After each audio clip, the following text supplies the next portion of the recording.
कौरवाणां पाण्डवानां सेना च धर्मक्षेत्रे आगतम् पार्थः पितामहं भीष्मम् आचार्यं द्रोणं च दृष्टतम् कृष्णः भगवद्गीतं बोधितम् कृष्णः भगवद्गीतं बोधितम् Arjun गाण्डीवोद्धृतम् Krishna पाञ्चजन्यं द्वारम्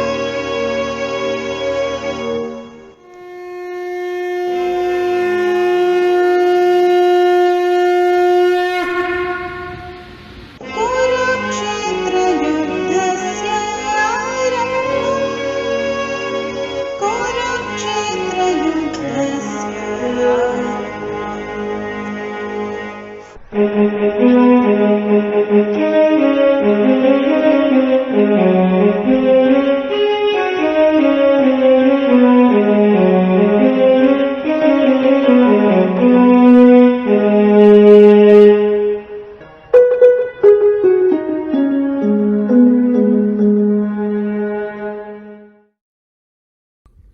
Namaskaram, everyone, and welcome to the great Mahabharata skit entitled as Yudha Kurukshetra. Now we all know the story of the Mahabharata. There are two families, the Pandavas and the Kauravas, both in war with each other for the kingdom of Hastinapur, until one day, when the great king of Hastinapur, Dhritarashtra, decided to divide the kingdom up and give one part to each of the parties. To his own sons, Kauravas, he gave mainland Hastinapur, while to his nephews, the Pandavas, he gave Indraprastha. But the greed and jealousy of the Kauravas gave rise to a new war, the Mahabharata. Duryodhana, eldest of the Kauravas, and his uncle Shakuni cheated the eldest of the Pandavas, Yudhishthira, in a game of dice. The Kauravas humiliated the Pandavas' wife, Draupadi, in Chirharan, and then exiled the Pandavas away to the forest for 13 years. And even when the Pandavas returned back to Hastinapur, Duryodhana just rejected them. But it was not until Sri Krishna came to ask for only 5 villages for the Pandavas, and Duryodhana said he shall not give them even a piece of land which can be pierced by a needle's tip, that of which the war was to commence. Duryodhana gained support of Krishna's army, while Arjuna only got support of Sri Krishna and Krishna alone.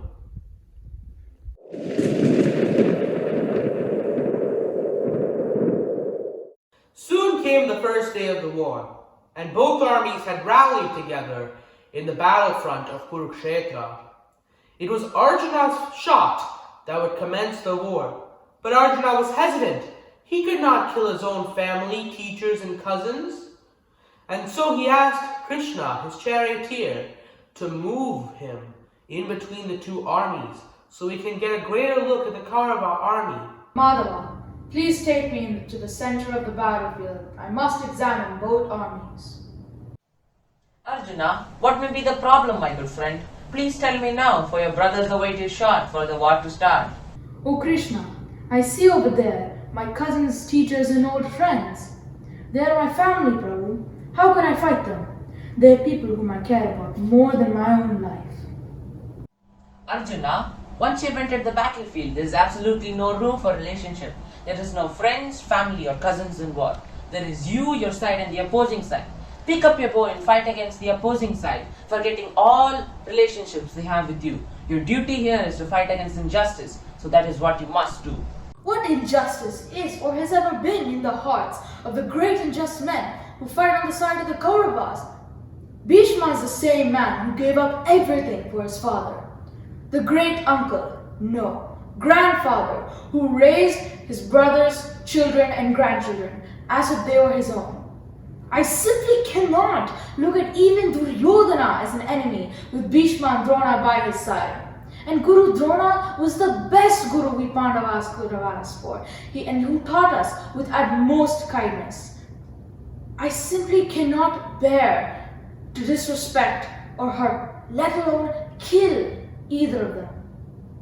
As I told you before, Arjuna, there is no relationship in war except for friendship with your allies and enmity with your opponents.